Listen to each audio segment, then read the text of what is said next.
So guys, good morning. Meron tayong testingan ng alternator 24 volts. Yan.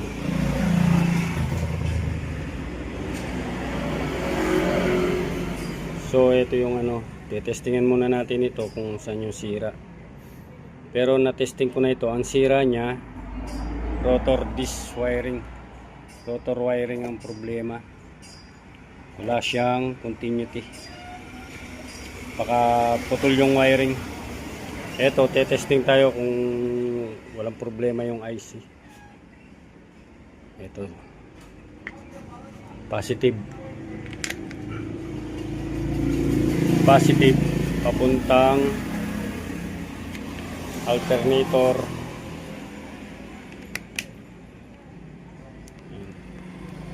Positive yan. Tapos ground black.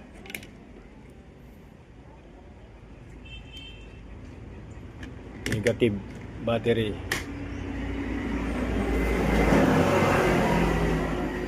Tapos ito 3 pin.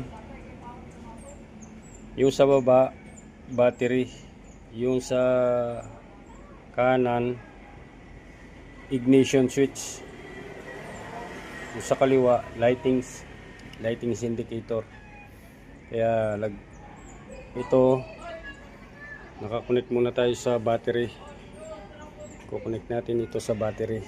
Yan, ito yung sa battery, yung sa baba.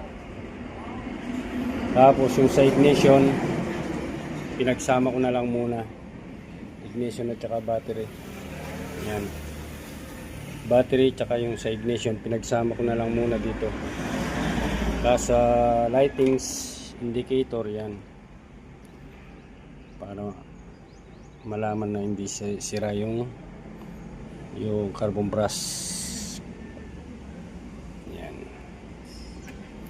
yung carbon brush pops pinagdikit ko na yan, nakadikit na siya dito. Testing tayo, magpapailaw tayo, on switch, on susi, kailan iilaw. Yan, umilaw guys. Pag umilaw na ganyan, buo yung IC at saka yung carbon brush, walang problema dito. Ayan. Kasi pag umikot na yung rotor, mamamatay yan. Ayan, okay yung IC at saka yung carbon brush, okay dito. Okay na. Pinalitan ko siya ng carbon brush. Tapos tinester ko yung IC, okay naman.